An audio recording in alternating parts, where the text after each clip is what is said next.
안녕하세요, 학생 여러분. 자, 지금부터 사회복지 실천론 수업을 시작을 하도록 하겠습니다. 우리가 이제 지금 여러분들과 함께 살펴보는 것은 우리 사회복지 실천 과정에 대해서 우리가 살펴보고 있죠. 우리 사회복지 실천 과정은 총 5단계로 나눈다 이렇게 얘기를 했습니다. 첫 번째가 접수 및 자료 수립 단계, 두 번째 사정 단계, 세 번째 계획 수립 단계, 네 번째 개입 단계, 다섯 번째 평가 및 종결 단계, 이렇게 해서 우리가 사회복지를 실천하는 데 있어서 이렇게 5단계로 연속적으로 해서 이 단계를 과정을 밟아가면서 사회복지 실천을 한다, 이렇게 여러분들에게 말씀을 드렸습니다. 그래서 우리가 지금까지 우리 접수 및 자료 수집 단계, 사정 단계, 또 계획 수립 단계 이렇게 배웠고요. 지난 시간에 우리가 개입 단계에서 일부분을 배우고 오늘 이어서 개입 단계를 수업을 진행을 하도록 하겠습니다. 자, 지금부터 파워포인트를 띄워놓고 수업을 진행을 할 테니까요. 여러분들이 이제 마지막 수업입니다. 마지막 여러분들이 집중을 해서 잘 따라 주시면 감사하겠습니다. 자, 지금부터 수업을 시작하도록 하겠습니다. 자, 오늘 챕터 12장입니다. 사회복지 실천 과정의 네 번째 단계입니다. 개입이고요. 지난 시간에 이어서 개입 시작을 하도록 하겠습니다. 자, 목차입니다. 우리 지난 시간에 개입의 개념, 또 개인 수준의 개입에 대해서 우리가 설명을 드렸죠. 자, 오늘은 3번, 4번, 5번 수업을 이어가도록 하겠습니다. 자, 3번, 가족 수준의 개입이에요. 가족을 어떻게 치료할 것인가 하는 부분들에 대해서 여러 가지 그 가족 수준의 개입 방법에 대해서 한번 여러분들하고 이야기를 나눠보겠고요. 네 번째는요, 집단 수준의 개입입니다.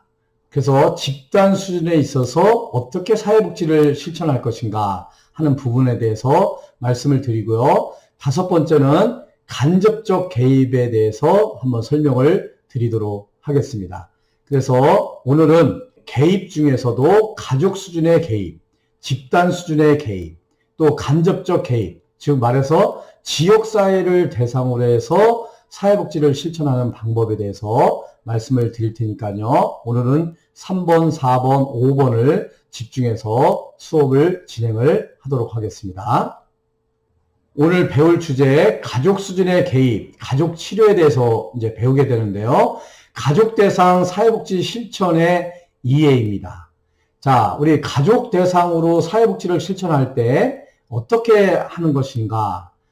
첫 번째, 우리 가족 치료에 대해서 한번 배워보는 시간을 갖도록 하겠습니다. 자, 가족 치료의 개념.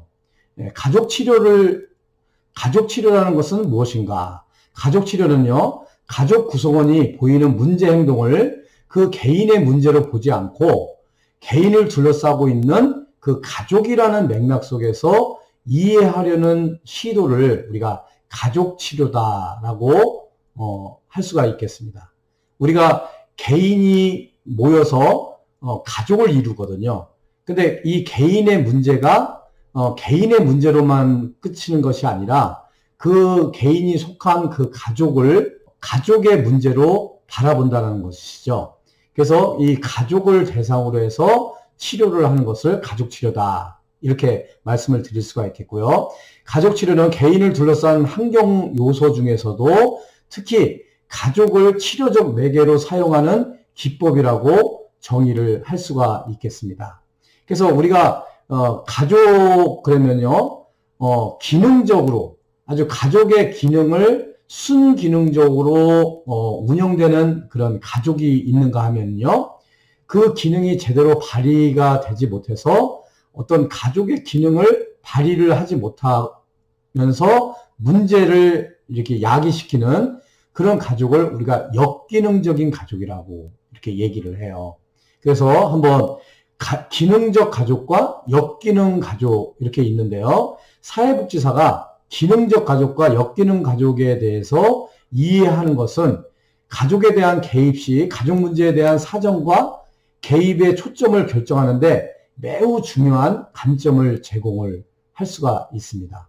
그래서 한번 기능적 가족과 역기능적 가족의 특성을 우리가 한번 살펴보면 이 가족은 기능적 가족이구나. 이 가족은 역기능적인 가족이구나 하는 것을 우리가 살펴봄으로 인해서 가족에 대한 개입, 또 가족에 대한 사회복지 실천을 가능케 할 수 있을 것 같습니다. 그래서 우리 사회복지사는 이 가족의 기능적 가족과 역기능적인 가족의 특성을 이해를 좀 하셔야 될 것 같습니다. 자, 표 12-1번을 보면요. 기능적 가족과 역기능적 가족이 있어요. 그래서 지난번에 우리가 가족 사정을 하면서 우리가 경계, 가족 규칙, 권력 구조, 의사소통, 체계의 개방성, 이와 관련된 그 정의를 한번 살펴본 적이 있어요. 시간 관계상 이걸 다시 한번 리바이벌 다시 재반복하기에는 좀 한계가 있음으로 인해서 한번 그때 강의를 들은 것을 한번 여러분들이 참고를 하시고요. 이 가족에게는 경계가 있다고 그랬어요. 경계. 우리 가족과 다른 가족의 경계가 있다고 그랬죠. A라는 가족과 B라는 가족, 보이지는 않지만 경계가 있어서 A 가족, B 가족 이렇게 부른다. 이렇게 얘기를 했습니다. 그 경계 안에서도, 그 가족 안에서도 A 가족 안에, B 가족 안에서도 하위 체계가 있다고 이렇게 얘기를 했어요. 이 하위 체계는 부부 체계, 형제 자매 체계, 부모 자녀 체계, 이렇게 하위 체계를 이루고 있다라고 얘기를 했습니다. 그래서 이 기능적인 가족에서는요, 이 경계가요, 명확해요. 하위 체계의 경계선이 명확하고 하위 체계 간의 경계가 개방되어 에너지 교류가 자유롭게 이루어지는 반면에 이 역기능적인, 그러니까 기능을 제대로 못하는 가족들 같은 경우는요, 이 하위 체계의 경계선이 이렇게 경직돼 있어요. 혼란이 되어 있고요, 변화하지 않는 그런 특징을 가지고 있습니다. 이 부분은 여러분들이 한번 살펴보시면 되겠고요. 또 가족 규칙에 대해서 말씀을 드린 적이 있어요. 이 가족 내에서는 묵시적으로 또는 서로 합의하에 규칙을 가지고 있다. 이렇게 말씀을 한번 드린 적이 있어요. 근데 이 기능적인, 제대로 기능을 하는 가족들 같은 경우는 가족 규칙은 명확하게, 공평하게 이루어져요. 또한 규칙은 가족 상황에 따라서 융통성이 있게 변화가 될 수가 있는 반면에 이 역기능적인 가족은 가족의 행동에 대한 규칙을 가지고 있지 않거나 가족 규칙이 명확하지가 않아요. 그리고 경직돼 있어요. 그러므로 인해서 여러 가지 문제를 많이 발생을 하게 되죠. 또 권력 구조도 마찬가지예요. 가족 내에서도 권력 구조가 있다고 얘기했죠. 그 가족에 영향을 미치는 힘, 그것을 우리가 권력이라고 말씀을 드렸잖아요.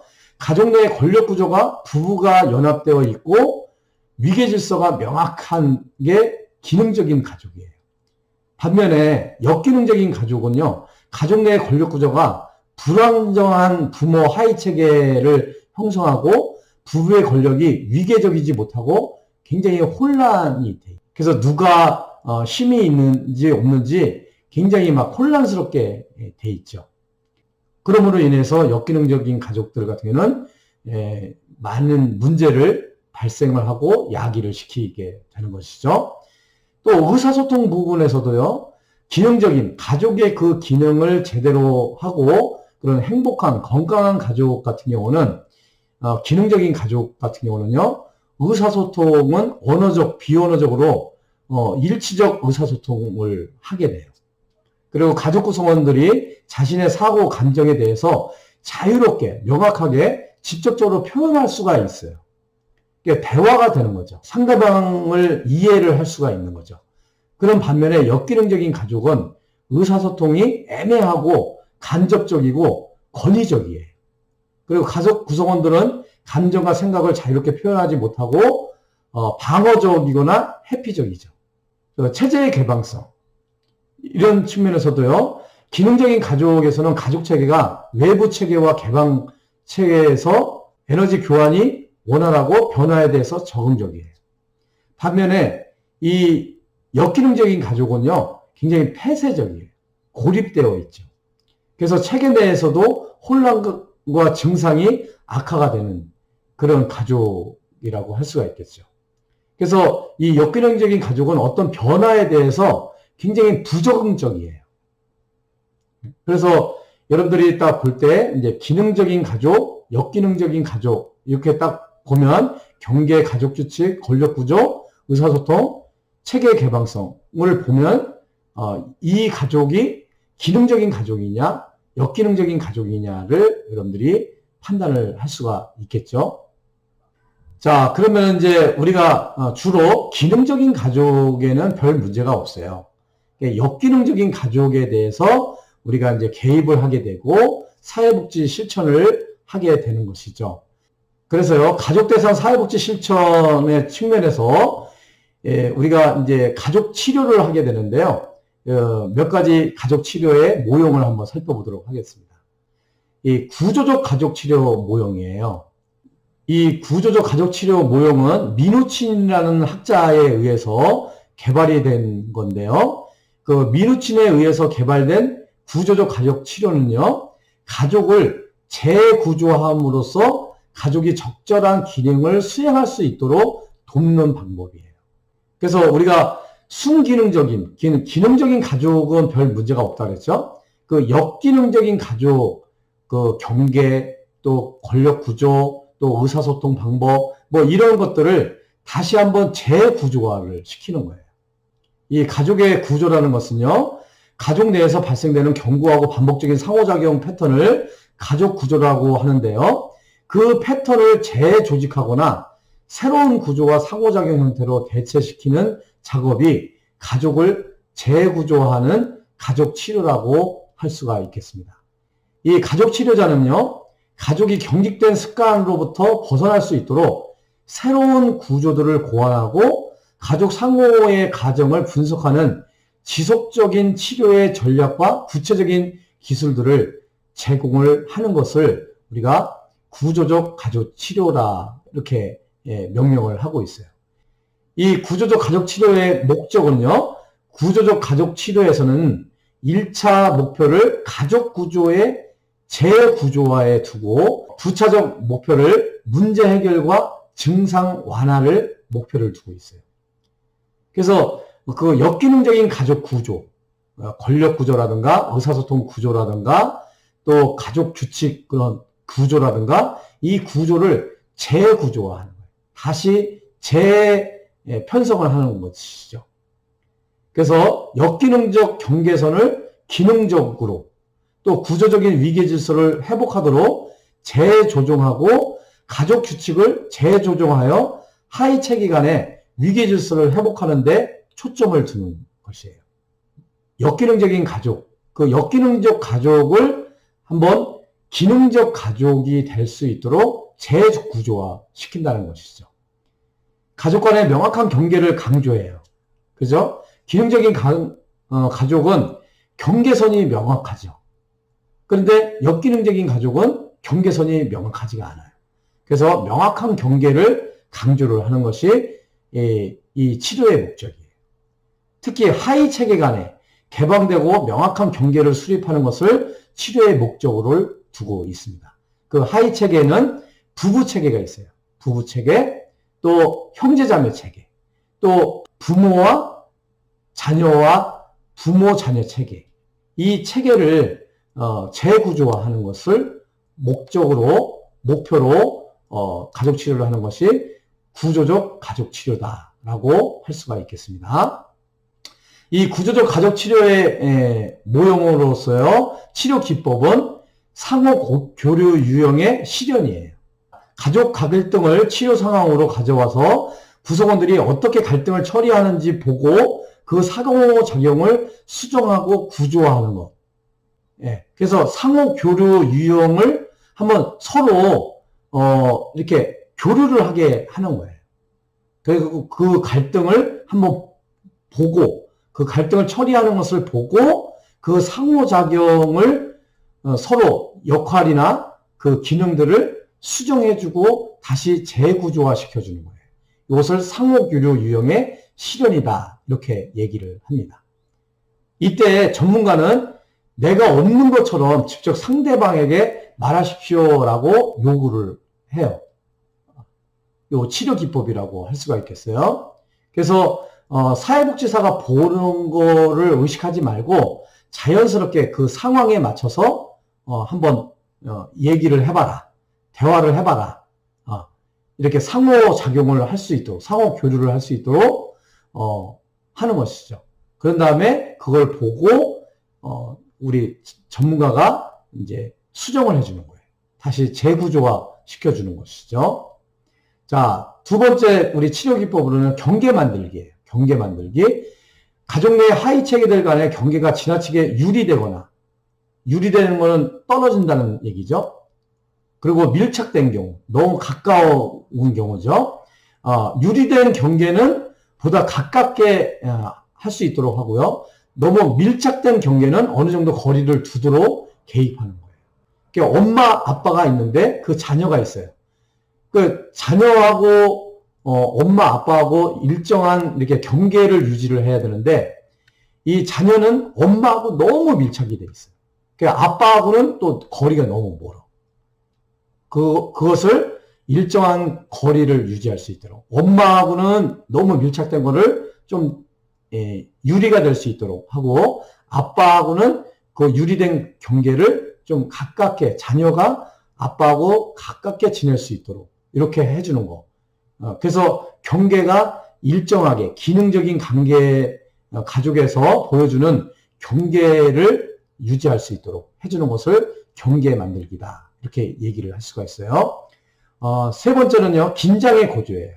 가족 내에 긴장을 고조시킴으로써 대안적인 갈등 해결 방법을 사용하도록 도움을 주는 거예요.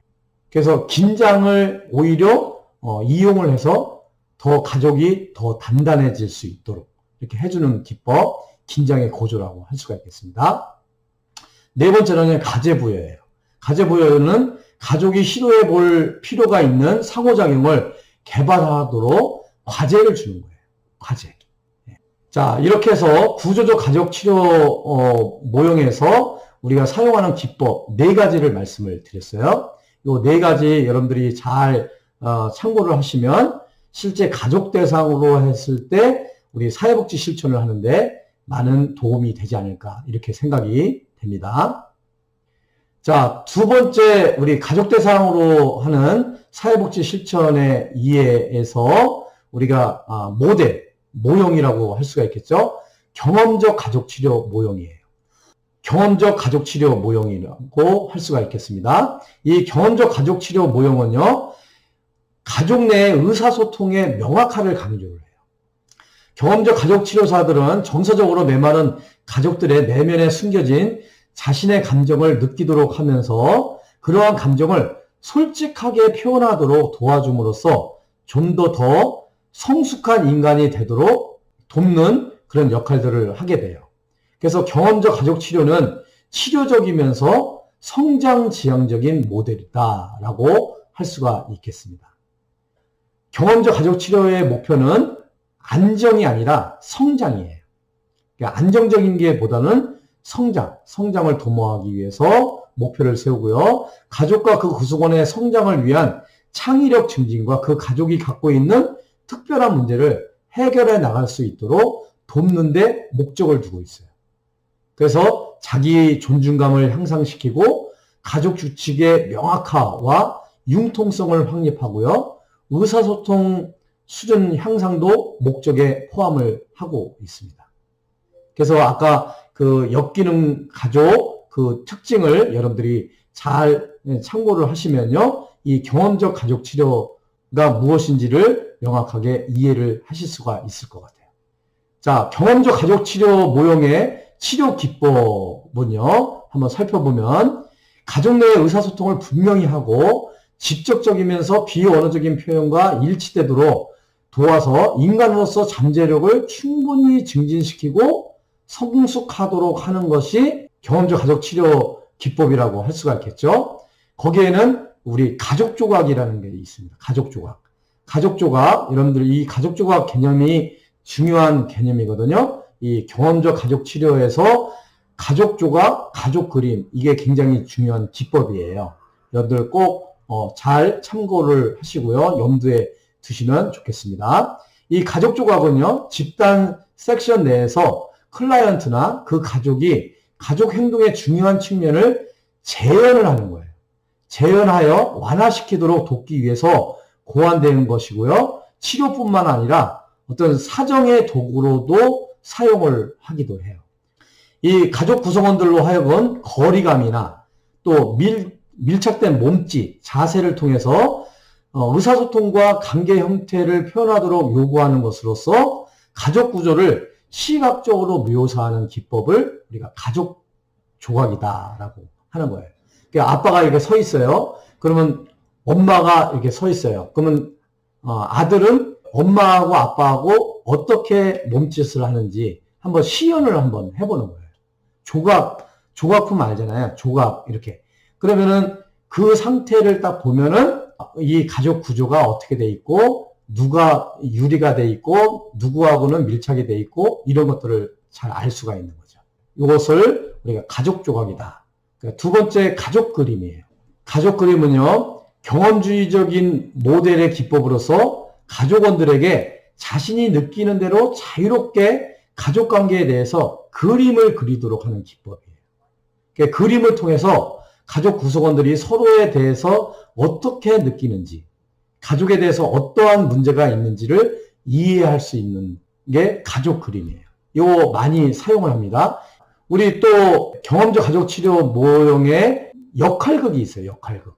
역할극은 가족 구성원들이 자기 자신이나 다른 사람의 생활을 단막극으로 표현하는 것을 역할극이라고 하는데요. 이때 참여자들은 역할 바꾸기를 하면서 다른 사람의 내면에 대한 이해를 높일 수가 있어요. 처음에는 각자의 역할을 놓고 극을 하지만 한번 아빠는 엄마, 엄마는 아빠의 역할, 또 자녀들은 아빠의 역할을 하고 아빠가 자녀의 역할을 하면서 이 역할극을 통해서 가족 구성원들의 상대방의 입장을 이해할 수 있도록 하는 것이 역할극이다. 네 번째요, 재구성이에요. 문제가 되는 행동과 반응을 재구성하여 긍정적인 의미를 부여하고 가족 구성원들의 행동에 대한 지각을 변화시킴으로써 좀 더 바람직하게 상호작용하도록 돕는 것을 우리가 재구성이다 라고 할 수가 있겠습니다. 자, 이렇게 해서 우리 경험적 가족 치료 모형에 대한 치료 기법을 한번 살펴봤어요. 우리 가족 조각, 가족 그림, 역할극, 또 재구성, 요 네 가지가 경험적 가족 치료 모형이라고 할 수가 있겠습니다. 여러분들이 이거 잘 숙지를 하셔가지고요, 사회복지 실천 현장에서 사회복지사로서 역할을 할 때 이런 부분들을 잘 활용을 하시면 좋겠다라는 말씀을 드리겠습니다. 자, 세 번째, 전략적 가족 치료 모형입니다. 이 전략적 가족 치료 모형에 전략적이라는 표현을 한 이유는요, 인간 행동의 원인에는 관심이 없고 단지 행동의 변화와 증상의 제거에만 관심을 가지기 때문에 이 전략적 가족 치료다라는 이름을 붙인 거예요. 그래서 문제의 원인이 중요한 게 아니에요. 전략적으로 아주 의도적으로 이 가족 치료를 하는 거죠. 그래서 반복되는 행동에 연쇄 과정과 행동 패턴에 초점을 두면서 문제 행동에 대한 분석은 체계 이론에 근거를 하지만 개입은 전략을 사용하여 매우 실용적이고 계획된 방법을 지향하는 거예요. 그러니까 이런 실용적이고 계획된 방법을 사용을 한다, 이렇게 얘기를 하는 거죠. 그래서 이 전략적 가족 치료는 문제 행동을 변화시키기 위한 다양한 전략에 그 초점을 두는 기법이다라고 할 수가 있겠습니다. 이 전략적 가족 치료의 치료 목표는 현존하는 문제를 제거하는 것이 목표예요. 치료는 규면된 문제와 관련되는 사회적 상호작용에서 작은 체계적 변화를 만들려는 것이 치료의 목표가 되겠습니다. 이 전략적 가족 치료 모형의 치료 기법은요, 헨리라는 그런 학자가 주된 치료 기법으로 역설적 개입, 지시, 실용 기법 이렇게 말씀을 했는데요. 역설적 기법이라는 것은 치료적 목적을 위해서 변화하지 말고 증상을 계속 유지하라고 주문하는 전문가로서 저항하도록 유도하여 가족을 스스로가 변화하도록 돕는 것. 그냥 역설적으로 어떤 증상이 있는 것을 더 해보세요. 더 해보세요. 이렇게 함으로 인해서 어떤 전문가에게 저항할 수 있도록 유도함으로써 가족 스스로가 변화하도록 돕는 것을 역설적 기법이라고 해요. 그 다음에 두 번째 지시적 기법은요. 전문가가 클라이언트나 가족에게 특정 행동을 하도록 혹은 특정 행동을 하지 않고 다른 행동을 하도록 지시하는 것. 이거 지시적 기법이다. 이렇게 얘기를 합니다. 자, 실현 기법은요. 변화를 원하는 사람에게 증상보다 더 고된 체험을 하도록 과제를 주어서 증상을 포기하도록 하는 거예요. 어떤 실현의 강도를 더 세게 해줌으로 인해서 그 증상을 포기하게끔 만드는 거죠. 이거 실현 기법이라고 해요. 긍정적인 의미 부여는요, 가족의 응집을 향상시키고 치료에 대한 저항을 줄이기 위한 목적으로 가족의 문제나 행동을 가족 내에서 긍정적 기능을 하는 것으로 보도록 재해석하는 기법이에요. 이 역기능적인 가족들은요, 주로 부정적으로 생각하는 의미가 많아요. 부정적으로 생각하고 부정적으로 어떤 상황이나 사건을 해석을 하는데 역기능적인 가족들에 대해서 긍정적인 의미를 부여를 시켜주는 거예요. 이것을 전략적 가족 치료 기법이다. 이렇게 이야기를 할 수가 있겠습니다. 자, 이렇게 해서 전략적 가족 치료 모형, 치료 기법, 역설적 개입, 지시적 기법, 실현 기법, 긍정적 의미 부여를 말씀을 드렸습니다.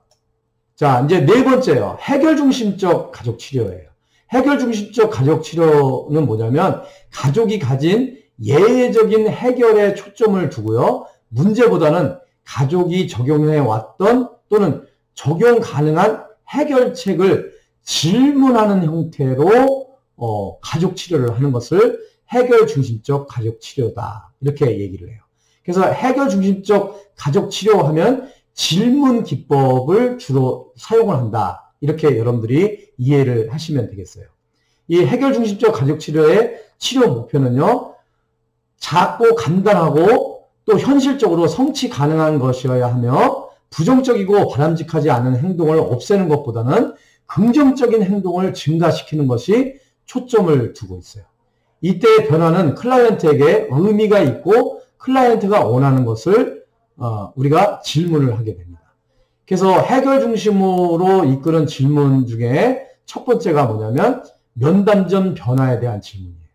이 면담 전 변화에 대한 질문은 치료자는 치료를 약속하고 오기까지 발생한 변화에 대해서 질문하여 스스로 노력한 것과 해결 능력을 인정하고 그러한 사실을 강화하고 확대할 수 있도록 격려해 주는 것.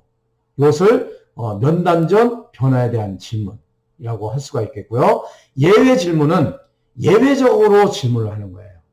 클라이언트가 일상생활에서 문제가 발생한 상황이 아닌 성공했던 경험을 발견하고 의도적으로 성공했던 행동을 하도록 강화시켜주는 전략. 예외 질문. 지금 어떤 문제가 있어요? 그전에는 그런 문제가 없었죠.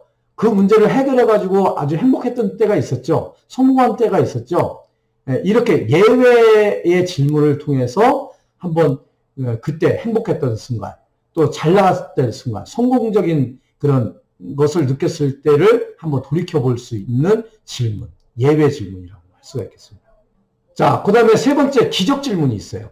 기적 질문은 문제가 해결된 상태를 상상해 보게 하고 해결하기를 원하는 것들을 구체화하고 명료화해서 치료 목표를 현실적이고 구체적으로 설정하기 위한 질문 기법이에요. 만약에 자고 일어났는데 이런 일이 발생했으면 이 문제가 해결됐다고 생각하면 당신은 어떤 기분일까요? 이렇게 기적이 일어나는 것을 가상해서 질문하는 기법. 이 기적 질문이라고 할 수가 있겠습니다. 자, 척도 질문.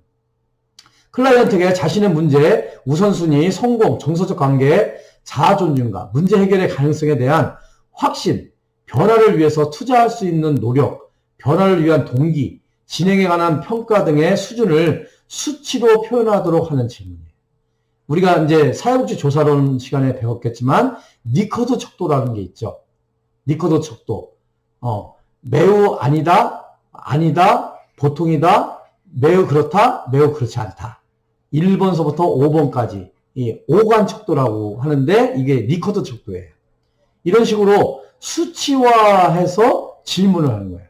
당신이 지금 1에서 100까지 100이라고 했을 때 아니면 1에서 10까지라고 했을 때 당신의 기분 상태는 지금 1 최악이다, 10 최상이다 라고 했을 때 당신의 기분 상태는 지금 어느 정도입니까? 라고 질문하면 저는 지금 8입니다. 이런 식으로 척도를 가지고 기분 상태라든가 뭐 행복 정도라든가 뭐 만족 정도라든가 이런 것들을 질문하는 기법. 이게 척도 질문이에요. 그 대처 질문. 대처 질문은 클라이언트에게 경험을 활용하게 하고 새로운 힘을 갖게 하면서 클라이언트가 자신의 자원과 강점을 발견하도록 하는데 도움을 주는 기법. 이게 대처 질문이라고 할 수가 있겠습니다.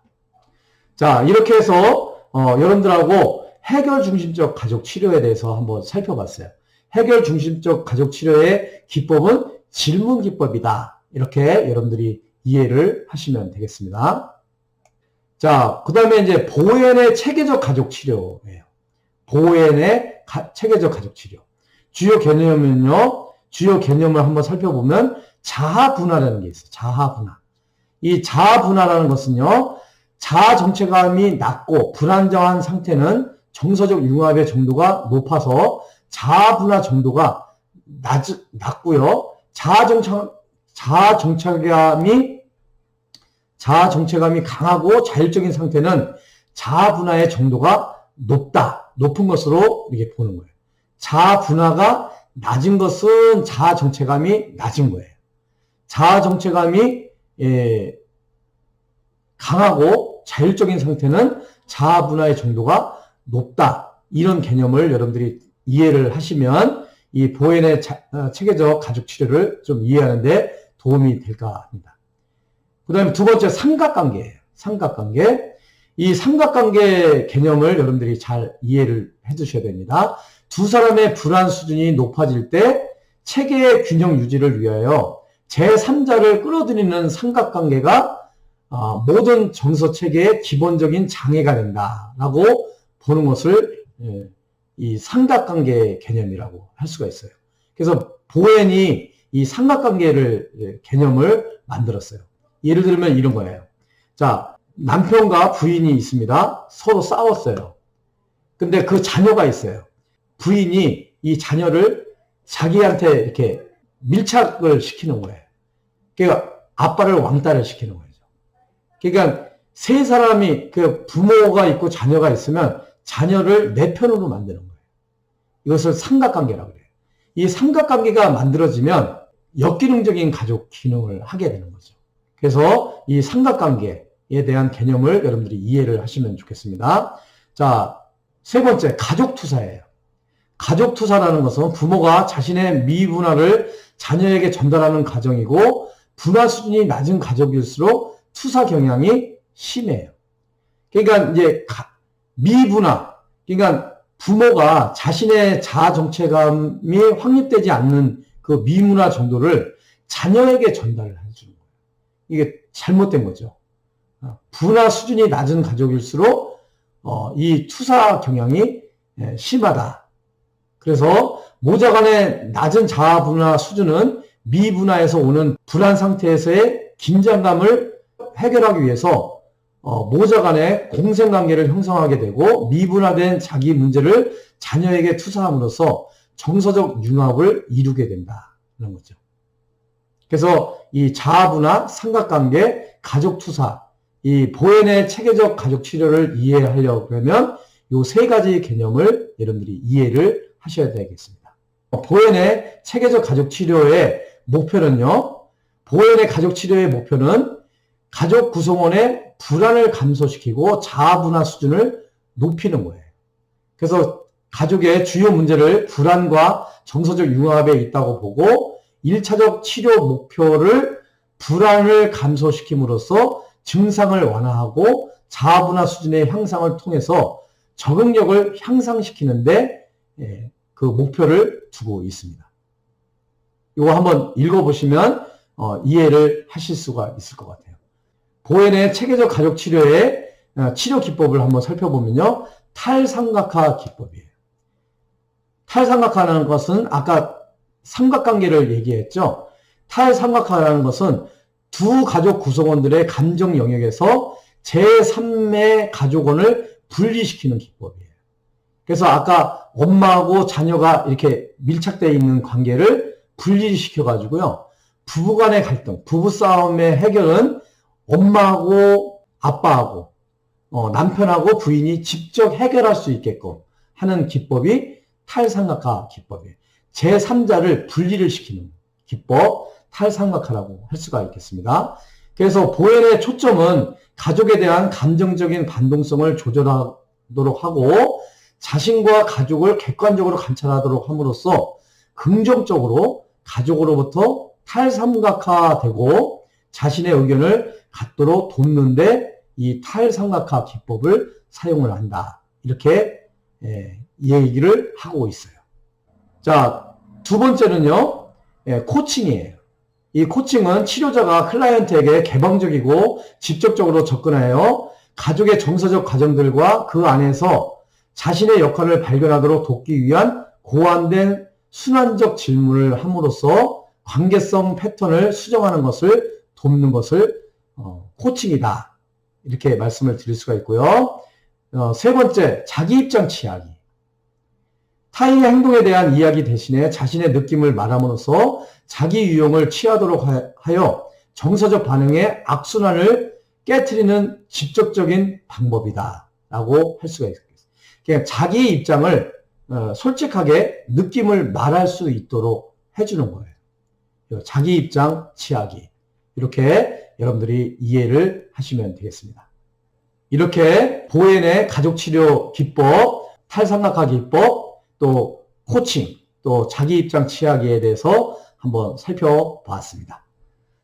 자, 이상과 같이 여러분들과 함께 오늘 개입 중에서 우리 주로 가족을 대상으로 하는 개입 기법에 대해서 한번 살펴보았습니다.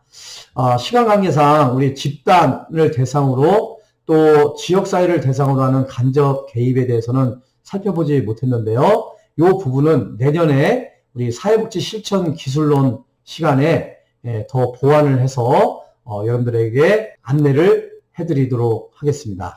자, 여기까지 수업 받느냐고 대단히 수고가 많으셨습니다. 여러분, 우리 다음 시간에 또 뵙도록 하겠습니다. 여러분, 감사합니다.